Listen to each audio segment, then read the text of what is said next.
Hello everyone, study with Saurabh YouTube channel पे आपका स्वागत है। आज हम लोग देखेंगे पारिस्थितिकी तंत्र एवं पर्यावरण से एमसीक्यूज, जो कि पिछले वर्ष के जो प्रश्न पत्र पूछे गए हैं उनसे सेलेक्टेड क्वेश्चंस हैं, जो कि आगे भी पूछे जाने की संभावना बनती है। इसका पार्ट हम देखेंगे 1 इसमें, जो कि बीपीसी सीजीएल जो री एग्ज़ाम होगा, बिहार दरोगा, आने वाली वैकेंसी, एसएससी, रेलवेज और कोई भी अदर एग्ज़ाम है जिसमें जीके जीएस यदि आता है तो पारिस्थितिकी तंत्र से सवाल ज़रूर आता है, तो उसके लिए ये वीडियो बहुत इम्पोर्टेंट होगा। तो आप वीडियो को पूरा ज़रूर देखें। यदि आपको वीडियो अच्छा लगता हो तो हमारे चैनल को सब्सक्राइब करें, वीडियो को लाइक, शेयर और कमेंट ज़रूर करें और अपने दोस्तों को हमारे चैनल के बारे में ज़रूर बताएं। यदि वीडियो का पीडीएफ चाहिए तो आप हमारे टेलीग्राम चैनल से जुड़ सकते हैं, लिंक डिस्क्रिप्शन में है और यहाँ क्यूआर कोड भी दिया गया है। तो चलिए पहले क्वेश्चन से वीडियो की शुरुआत करते हैं। पहला क्वेश्चन है कि इनमें से कौन सा पारिस्थितिकी तंत्र का जैविक संगठक नहीं है। इनमें से कौन है जो पारिस्थितिकी तंत्र का जैविक संगठक नहीं है? तो वो है जलवायु। कौन है? जलवायु। पारिस्थितिकी तंत्र जो है वो 2 खंडों में बटा होता है। इसमें एक होता है जैविक घटक और दूसरा होता है अजैविक घटक।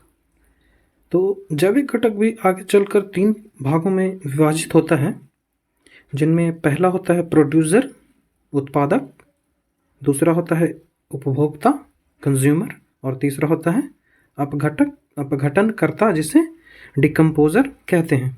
इन 3 भागों में बटा होता है जैविक घटक। जब आगे बढ़ते हैं तो उपभोक्ता को भी 3 भागों में बांटा जाता है, जिसमें आता है प्राथमिक उपभोक्ता, द्वितीय उपभोक्ता और तृतीय उपभोक्ता। जो प्राथमिक उपभोक्ता है इन्हें शाकाहारी कहा जाता है, जो द्वितीयक उपभोक्ता हैं ये मांसाहारी होते हैं, और जो तृतीय उपभोक्ता होते हैं वो सर्वाहारी होते हैं, वो कुछ भी खाते हैं। वहीं जैविक जो अजैविक घटक है इसमें 3 चीज़ें आती हैं। पहला तो है अकार्बनिक तत्व, ठीक है, दूसरा है कार्बनिक तत्व और तीसरा है जलवायु। जलवायु जो है कौन सा है? वो अजैविक घटक है। जो अकार्बनिक तत्व है वो उसमें नाइट्रोजन, जल, ऑक्सीजन ये सब आते हैं।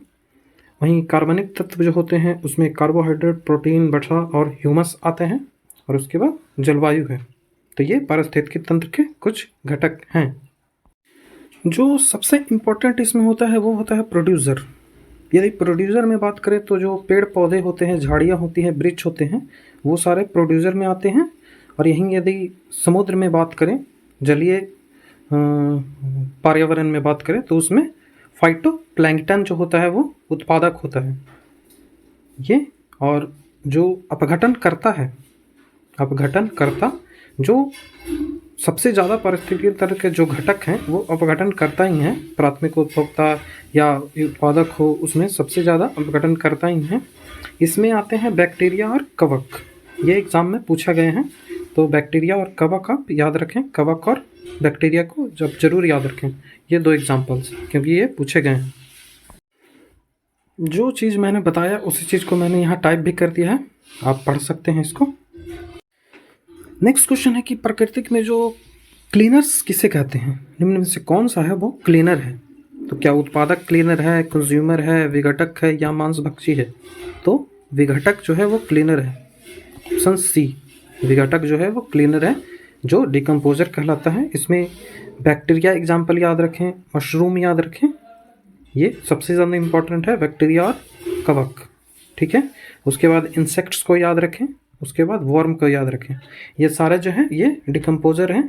जितने भी जीव हैं वो जब मरते हैं तो सड़े गले पदार्थ को डिकम्पोज करके फिर से वातावरण में, यही सब जो है वो करते हैं, वातावरण में उसे पुनः भेजते हैं, तो इन्हें याद रखें। जो डिकम्पोजर होते हैं वो दूसरे एनिमल जो होते हैं उस पर निर्भर रहते हैं खाना के लिए। जो वो डिकम्पोजर फीड करते हैं किस पे?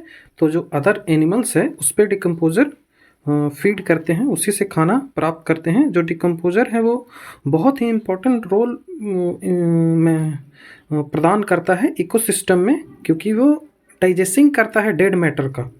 जो पर्यावरण में डेड जितने भी जानवर हो गए हैं, ये सब जो उनके बॉडी को जब सड़ाता है तो यही सब सड़ाता है, और सड़ाने के बाद फिर से उसे सॉइल में मिला के और अवेलेबल कर देता है प्रोड्यूसर के लिए फिर से। तो ये डिकम्पोजर है। उसके कुछ और एग्जाम्पल मिलीपेड हो गया, स्लग हो गया, फंगस हो गया, अर्थवॉर्म हो गया और सो बग्स हो गया।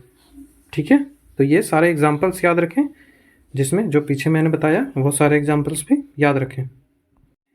नेक्स्ट क्वेश्चन है कि मिट्टी के प्रदूषक जो सूक्ष्म जीवों को और पौधे को मारकर खाद्य श्रृंखला और खाद्य वेव को प्रभावित करता है, वो कौन है?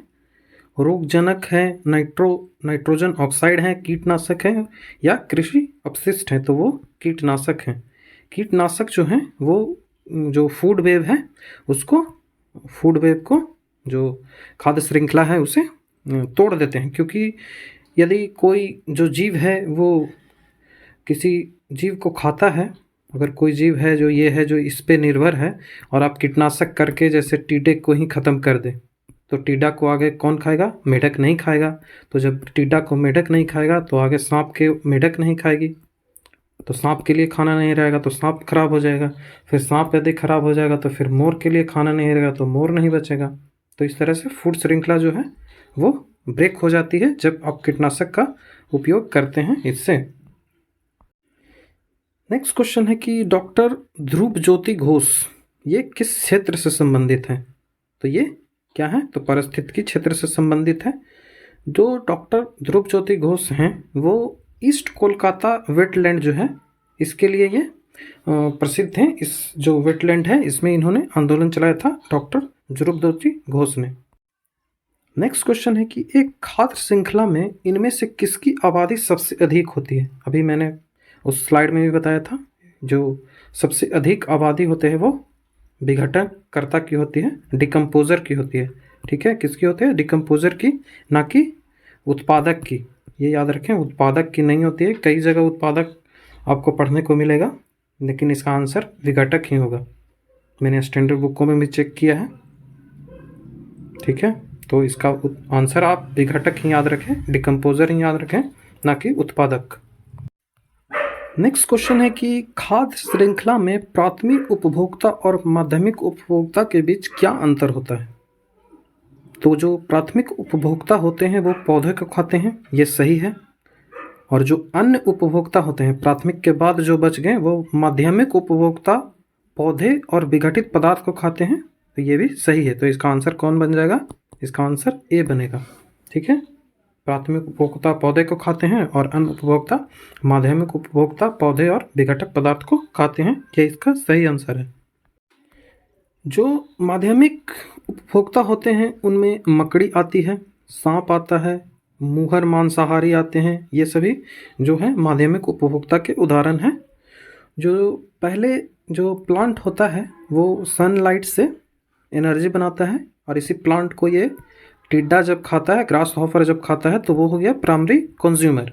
और जब इस टिड्डे को मेढक खाती है तो वो सेकेंडरी कंज्यूमर हो गई। ये भी कंज्यूमर ही है लेकिन ये सेकेंडरी कंज्यूमर हो गई। और जब इस मेढक को जब सांप खाता है, जब स्नेक इस मेढक को खाता है तो वो हो जाएगा टर्शरी कंज्यूमर। और जो सांप को यदि बाज खाती है, बाज जब सांप को खाती है तो वो फाइनल कंज्यूमर हो गई। और जब सबसे इम्पॉर्टेंट रोल निभाता है कि जब जितने भी जानवर हैं वो मरते हैं तो उसे डिकम्पोज कौन करता है? तो वो फंगल करते हैं, या फिर बैक्टीरिया करते हैं, कवक करते हैं, जो मशरूम हैं वो करते हैं। तो ये कुछ जो फूड चेन है, फूड जो चेन है उसके बारे में था कुछ बातें।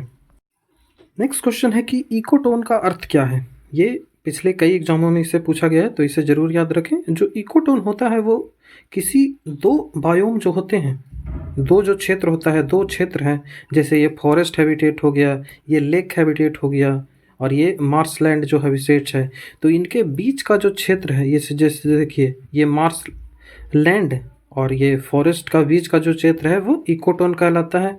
या फिर इधर जब देखें तो लेक और मार्शलैंड का जो क्षेत्र है वो इकोटोन कहलाता है। मतलब इकोटोन होता है जो दो बायोम जब जिस क्षेत्र में मिलते हैं उसे इकोटोन कहते हैं। ठीक है, जो जब दो बायोम जो है वो किसी क्षेत्र में मिलते हैं तो वो इकोटोन कहलाते हैं।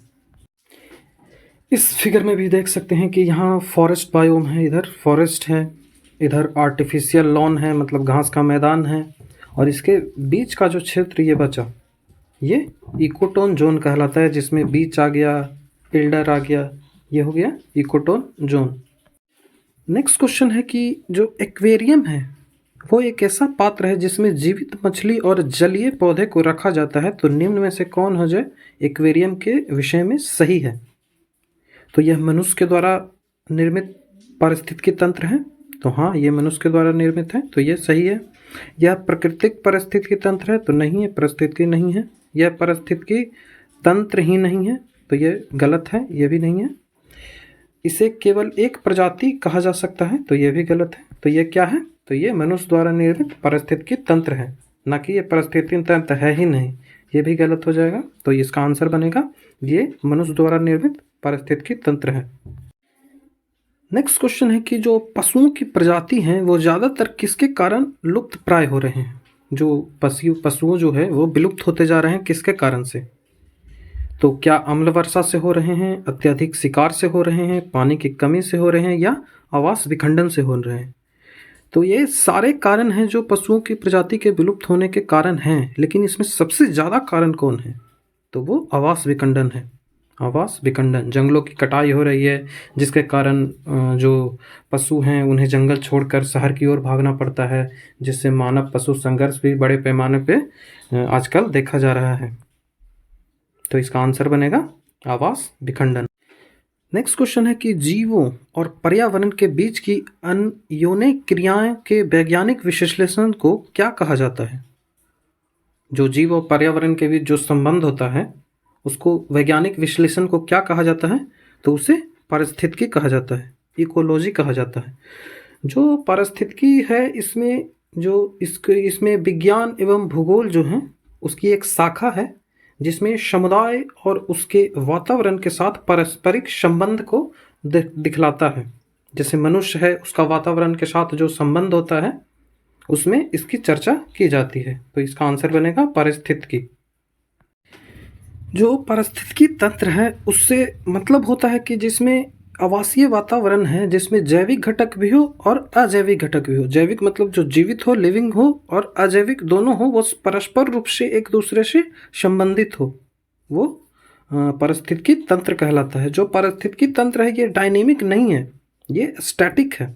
जो इसका ये जो है डायनेमिक नहीं है, मतलब डायनेमिक है, ये स्टैटिक नहीं है। स्टैटिक ये नहीं है, रुका हुआ नहीं है, ये चलनशील है। जो प्राकृतिक जो पारिस्थितिकी तंत्र है वो चलनशील है, ना कि डायनेमिक। स्टैटिक नहीं है, वो डायनेमिक है, जिसमें प्राकृतिक कारणों से अथवा मानवीयों के कारण परिवर्तन हमेशा होते रहते हैं, इसीलिए डायनेमिक है, ना कि स्टैटिक, रुका हुआ नहीं है। नेक्स्ट क्वेश्चन है कि जो पौधे के विभिन्न अंग जो होते हैं जैसे वनस्पति या जैविक अपशिष्ट, ये क्या कहलाते हैं? तो ये बायोमास कहलाते हैं। क्या कहलाते हैं? ये बायोमास। जो बायोमास है ये कई प्रकार के होते हैं, जैसे गार्बेज हो गया, क्रॉप्स हो गया, ये अल्कोहल फ्यूल हो गया, लैंडफिल गैस हो गया, वुड हो गया, ये सब बायोमास के अंतर्गत आते हैं, जो कि आजकल ग्रीन एनर्जी में बहुत यूज हो रहा है। आप देख सकते हैं शहरों में सीएनजी बस चलते हैं, वो ग्रीन एनर्जी का ही टाइप है। जो बायोमास है इसका आजकल बहुत यूज़ हो रहा है, बायोमास का बहुत यूज है। ये जो रीन्यूएबल एनर्जी है उसमें यूज होता है, फ्यूल बनाने में, पावर में, या एवरीडे प्रोडक्ट जैसे कि प्लास्टिक है, ये सब बनाने में भी जो बायोमास है इनका बहुत यूज होता है। जो इस सिस्टम के तहत जो होता है वो वेस्ट जो है वो उसको कन्वर्ट किया जाता है ऑर्गेनिक, जैसे खाद में कन्वर्ट कर दिया गया, या इससे फ्यूल बना लिया गया। इस सब को मतलब एनर्जी में, वेस्ट टू एनर्जी में इसे कन्वर्ट किया जाता है बायोमास से, जिससे इकोनॉमी में भी भारत की जो इकोनॉमी है या किसी भी देश की, उसमें बहुत सारे चेंज देखने को मिलते हैं। भारत सरकार या फिर कोई भी सरकार हो, इससे फ़ायदा मिलता है और वातावरण को भी इससे फ़ायदा मिलता है। नेक्स्ट क्वेश्चन है कि जो इकोसिस्टम है उसमें सबसे उच्चतम पोषण स्तर किसका होता है? जो सबसे ऊपर कौन होते हैं? जैसे प्रोड्यूसर हो गया, प्राइमरी कंज्यूमर हो गया, सेकेंडरी, टर्शियरी, तो इसमें सबसे ऊपर कौन होता है? तो वो ओमनीवोरस होता है। ठीक है, ओमनीवोरस। जो ओमनीवोरस होता है उसमें डॉग हो गया, पिग्स हो गया, बियर हो गया, भालू, ये सब हो गया, ये सब ऑर्चिड, ये सब जो है सारे एग्जाम्पल्स हैं ओमनीवोरस के। जो ओमनीवोरस होते हैं वो प्रेडेटर भी होते हैं, वो प्रे भी होते हैं, मतलब वो शिकार करते भी हैं और वो कभी कभी शिकारी जो शिकार बन भी जाते हैं, मतलब उसे किसी और जानवर खा जाता है ओमनीवोरस को। ये हुआ ओमनीवोरस। नेक्स्ट क्वेश्चन है कि पर्यावरण किससे बनता है? तो पर्यावरण जैविक घटक से भी बनते हैं, भू आकृतियों के घटकों से भी बनते हैं, अजैविक घटक से भी बनते हैं। तो इसका आंसर उपयुक्त सभी होगा, इन सभी से पर्यावरण बनता है। इस स्लाइड में देख सकते हैं आप, जो कंपोनेंट्स हैं इन्वायरमेंट के, उनमें नेचुरल इन्वायरमेंट भी होते हैं जिसे जैविक बोलते हैं, और कुछ ह्यूमन मेड भी होते हैं जैसे ह्यूमन एक्टिविटी हो गई। ये सारे जो है वो पारिस्थितिकी तंत्र जो इन्वायरमेंट में ही आते हैं, पर्यावरण में ही आते हैं। जैसे नेचुरल में हो जाएगा वाटर, जो नेचुरल में है उसमें वाटर आ जाएगा, जैसे हाइड्रोस्फीयर आ गया, एटमॉस्फेयर आ गया, लिथोस्फीयर आ गया, बायोस्फीयर आ गया, ये सब नेचुरल कंपोनेंट्स हैं इन्वायरमेंट के। वहीं ह्यूमन मेड में बात करें तो ह्यूमन मेड में जो बिल्डिंग्स हो गए, पार्क हो गए, ब्रिज हो गए, रोड्स हो गए, इंडस्ट्री जो हो गई, मोनूमेंट्स हो गए, ये सारे ह्यूमन मेड इन्वायरमेंट के कंपोनेंट्स हैं। और ह्यूमन भी, जैसे ह्यूमन में इंडिविजुअल ह्यूमन हो गया, ह्यूमन का जो फैमिली है, उसके समाज है, उसके रिलीजन्स हैं, उसके एजुकेशंस हैं, उसके जो इकोनॉमिक्स हैं, पॉलिटिकल सिचुएशंस हैं, ये सारे जो इन्वायरमेंट के कंपोनेंट हैं। जो इन्वायरमेंट है वो बहुत एक बड़ा विस्तारित रूप है, इसमें सारे चीज़ आते हैं, चाहे वो फैमिली हो, कम्युनिटी हो, नेचुरल हो, ह्यूमन मेड हो, पॉलिटिकल सिचुएशन हो कोई ह्यूमन का, ये सारे इन्वायरमेंट में ही आते हैं। नेक्स्ट क्वेश्चन है कि निम्नलिखित में से कौन है जो पारिस्थितिकी तंत्र का मित्र नहीं है? जो पारिस्थितिकी तंत्र को नुकसान पहुंचाता है वो कौन सा पेड़ है? बबूल, यूकेलिप्टस, नीम, पीपल। तो इसमें से यूकेलिप्टस जो है वो पारिस्थितिकी तंत्र को बहुत नुकसान पहुंचाता है। जो यूकेलिप्टस होता है इसे पहले मार्सी एरिया में लगाया जाता था, जो दलदली क्षेत्र हैं उसमें लगाया जाता था, क्योंकि इसके जड़ इतने बड़े होते हैं कि ये उस पानी को सोख लेते हैं अपने में, जिसके कारण वहाँ एरिया जो होता है वो मार्सी एरिया अच्छे हो जाते हैं। लेकिन जिस जगह पे पानी की कमी है, यदि उस जगह पे इस पेड़ को लगा दिया जाए तो वो जो बगल वाले पेड़ होते हैं उस सब का भी वाटर जो है उसको खुद ही कंज्यूम कर लेगा, जिससे पारिस्थितिकी के तंत्र को ये नुकसान पहुंचाता है। यूकेलिप्टस यूकेलिप्टस जो है इसे नीलगिरी कहते हैं, हिंदी में इसे नीलगिरी कहते हैं। ठीक है, जो इसकी पेड़ की पत्तियां या जड़ होते हैं ये दूसरे पौधे को बढ़ने नहीं देते हैं, उसको बढ़े से रोकते हैं। क्योंकि देखिए ये जो जड़ी है, इसका जड़ें जो हैं ये ज़मीन में बहुत नीचे तक चली जाती हैं, जिससे ये पानी को ज़्यादा कंज्यूम कर लेती है, जो कि फिर जो दूसरे पेड़ होते हैं अगल बगल में उसके लिए ये बहुत नुकसानदायक होता है। और ये जब नदियों के क्षेत्र में बढ़ेंगे, जो नदियों के माध्यम से नीचे आ जाती हैं बह के जड़ियाँ, जिससे वो मिट्टी का कटाव भी बहुत तेज़ी से होता है। देख सकते हैं मिट्टी को कैसे ये काट चुका है।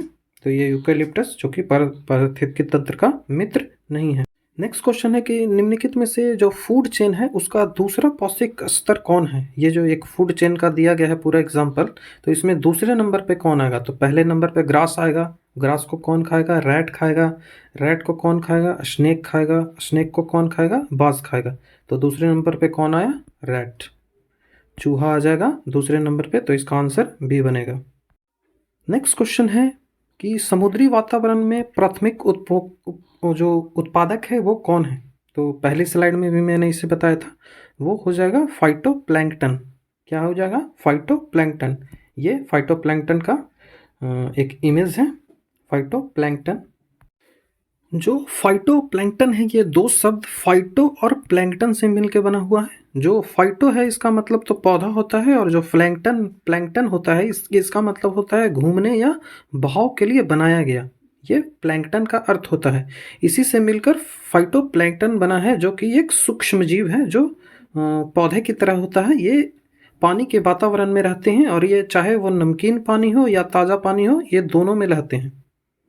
जो कुछ पादप प्लवन बैक्टीरिया हैं, जैसे प्रोटिस्टा हैं या अधिकांश एक कोशिकीय पौधे हैं, वो समानतः जो है प्रकारों में साइनोबैक्टीरिया या सिलिका संलग्न डाइटम हो गया, या फिर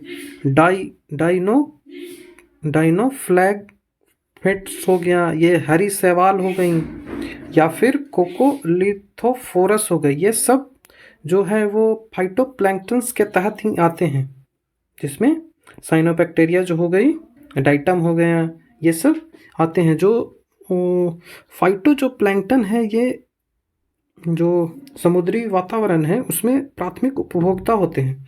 ये जो है सो कार्बन का इंटेक करता है और ऑक्सीजन को छोड़ता है, जिससे वातावरण जो समुद्र है उसमें ऑक्सीजन आता है, जिससे आगे चलकर जो मछली होते हैं उनके लिए ऑक्सीजन का काम करता है। जो फाइटोप्लैंकटन कार्बन डाइऑक्साइड लेके जब ऑक्सीजन को छोड़ते हैं फूड प्रोसेसिंग के तहत। जैसे इधर प्लांट लेते हैं क्लोरोफिल के कारण, वैसे ही फाइटोप्लैंकटन में भी क्लोरोफिल होता है, जिसके कारण वो सनलाइट से फोटोसिंथेसिस करके कार्बन डाइऑक्साइड इनटेक करके और ऑक्सीजन को छोड़ते हैं। जो फाइटोप्लैंकटन होता है इसे जू प्लैंकटन खाता है। जो मरीन है, समुद्र है, उसके अंदर भी एक फूड चेन होता है, तो जू प्लैंकटन खाता है इसको, किसको? फाइटोप्लैंकटन को। जो मैंने बताया सारे वही चीज़ यहाँ पे लिखा हुआ है, जैसे वो ऑक्सीजन को छोड़ता है, प्रकाश संश्लेषण करता है, ये सारी बातें यहाँ लिखी गई हैं। जो समुद्री मरीन जो फूड चेन होता है उसमें सबसे पहले आता है फाइटोप्लैंकटन, जो कि प्रोड्यूसर होता है। फाइटोप्लैंकटन को जू प्लैंकटन खाते हैं, और जू प्लैंकटन को हियरिंग फिश खाते हैं, और हियरिंग फिश को टूना फिश खाता है, और टूना फिश को डॉल्फिन खाता है। इस तरह से जो मरीन है, समुद्री जो फूड चेन है वो बनता है। नेक्स्ट क्वेश्चन है कि निम्नलिखित में से पारिस्थितिकी तंत्र का कौन सा एक जीवीय संघ नहीं है? तो जीवीय कौन नहीं है, मतलब लिविंग हो, वो पहले तो लिविंग होना चाहिए, ठीक है। तो जीवाणु क्या लिविंग है? तो हाँ, जीवाणु लिविंग है। जानवर है? हाँ, जानवर है। वनस्पति है? तो हाँ है। वायु नहीं है, तो वायु क्या आ जाएगा? अजैविक घटक हो जाएगा, वायु अजैविक हो जाएगा। और आगे सारा जो है वो जैविक में आ जाएंगे, ये सारे जो जीवाणु हो गए हैं। जो जीवाणु होते हैं वो लिविंग भी होते हैं, नॉन लिविंग भी होते हैं। इस कारण से जीवाणु को भी लिविंग में ले सकते हैं, क्योंकि जब नॉन लिविंग हो, लिविंग थिंग में जीवाणु चला जाता है तो वो फिर लिविंग हो जाता है, तो ये जीवीय घटक हो जाएंगे। लेकिन वायु जीवीय घटक नहीं है। इस स्लाइड में देख सकते हैं, जो अजीवीय घटक है उसमें जलवायु आता है, इसमें वायु आ जाएगा, ठीक है। अकार्बनिक तत्व जो हैं, कार्बनिक तत्व हैं, इस सब में। नेक्स्ट क्वेश्चन है कि जो पारिस्थितिकी तंत्र के खाद्य श्रृंखला के संदर्भ में निम्नलिखित में से किस प्रकार के जीव अपघटक जीव कहलाते हैं? जो डिकम्पोजर जीव है वो कौन कौन से हैं? विषाणु, कवक, जीवाणु कौन कौन से हैं जो अपघटक हैं? तो इसमें कवक है अपघटक, जीवाणु है अपघटक। तो 2-3 किस्में हैं, 2-3, तो बी आंसर बन जाएगा। कवक और जीवाणु जो है वो अपघटक है। जो बैक्टीरिया हो गया या मशरूम हो गया या कवक का ही टाइप है, इंसेक्ट्स हो गया, वोम हो गया, ये सारे एग्जाम्पल्स याद रखें जो कि डिकम्पोजर होते हैं, जो कि एनवायरनमेंट के लिए बहुत ही इम्पॉर्टेंट है। जो वातावरण है उसमें सबसे ज़्यादा जो फूड चेन के कौन उपस्थित हैं, तो वो डिकम्पोजर ही उपस्थित है, ना कि प्राथमिक उपभोक्ता या उत्पादक प्रोड्यूसर, ये नहीं होते हैं। डिकम्पोजर ही याद रखिएगा। नेक्स्ट क्वेश्चन है कि निम्नलिखित में से कौन सा पारिस्थितिकी तंत्र पृथ्वी के सर्वाधिक क्षेत्र पे फैला हुआ है? तो मरुस्थलीय सर्वाधिक पे है? नहीं। घास मैदान है? नहीं। पर्वतीय है? नहीं। समुद्री है, ठीक है, समुद्री है। आप बच्चे से ही पढ़ते आए हैं कि जो 70% भाग है, कई जगह 71 भी देता है, यदि एग्जैक्ट लिखें तो 70.9% जो भाग है ये वाटर है, मतलब ये जो है समुद्र है, इसमें वाटर है। और जो 29.1% भाग बचा यही लैंड है, ये जो है वो लैंड है। तो सबसे ज़्यादा पारिस्थितिकी तंत्र किसका रहेगा? समुद्री पारिस्थितिकी तंत्र होगा। जो समुद्री पारिस्थितिकी तंत्र है, इसके जो फूड चेन है उसको मैंने पहले ही डिस्कस किया है, जैसे फाइटोप्लैंक्टन हो गया, जूप्लैंक्टन, फिश और व्हेल, वो सब हैं। नेक्स्ट क्वेश्चन है कि जो बायोनोमिक्स है उसके संबंध में कौन सा कथन सही है। बायोनोमिक्स के संबंध में तो इसका सर्वाधिक अर्थ है कि जीवन का प्रबंधन। तो हाँ, ये सही है। जो बायोनोमिक्स है, बायोनोमिक्स, इसका अर्थ होता है जीवन का प्रबंधन। यह पारिस्थितिकी का सिनोनिम है। तो हाँ, ये पारिस्थितिकी का सिनोनिम है। यह प्राकृतिक तंत्र के मूल्य पर बल देता है और मानव तंत्र को प्रभावित करता है। तो ये नहीं, ये गलत है। तो इसका आंसर कौन सा बन जाएगा? 1 और 2। 1 और 2 कहाँ है? बी। इसका ऑप्शन बी बन जाएगा। जो बायोनोमिक्स है इसका सिनोनिम जो हो जाएगा वो इकोलॉजी हो जाएगा, इन्वायरमेंटल साइंस हो जाएगा, conservation, preservation, biology, bio ecology या बायोलॉजिकल साइंस, ये सारे बायोनोमिक्स के सिनोनिम के रूप में यूज कर सकते हैं। जो बायोनोमिक्स होता है इसमें जीव और उसके पर्यावरण के बीच जो संबंध होता है उसी विज्ञान की शाखा को बायोनोमिक्स के तहत डील किया जाता है, और इसमें इसके जो सिनोनिम है वो पारिस्थितिकी या पारिस्थितिकी विज्ञान आते हैं। तो हमने अभी 20 सवाल देख लिए। इससे इम्पोर्टेंट जो 20 सवाल थे उनको देखा डिटेल एक्सप्लेनेशन के साथ। यदि आपको वीडियो अच्छा लगता हो तो हमारे चैनल को सब्सक्राइब ज़रूर करें, वीडियो को लाइक, शेयर, कमेंट करें, और इसका अगला पार्ट जो है वो मैं अपलोड करूँगा जिसमें 20 से आगे के सवालों को देखेंगे उसके अगले पार्ट में। तो यदि आपको वीडियो का PDF चाहिए तो आप डिस्क्रिप्शन में लिंक दिया गया है, उस लिंक से आप हमारे टेलीग्राम चैनल को ज्वाइन कर सकते हैं। तो आने वाले जो एग्ज़ाम्स हैं जैसे कि बिहार SSC CGL का जो री एग्ज़ाम होगा, बिहार दरोगा, SSC जो एग्ज़ाम लेती है, रेलवेज़ के जो एग्ज़ाम हो गए, और कोई भी अदर एग्ज़ाम जैसे BPSC हो गया, UP PCS हो गया, इन सब में पारिस्थितिकी तंत्र से भर भर के पूछे सवाल आते हैं।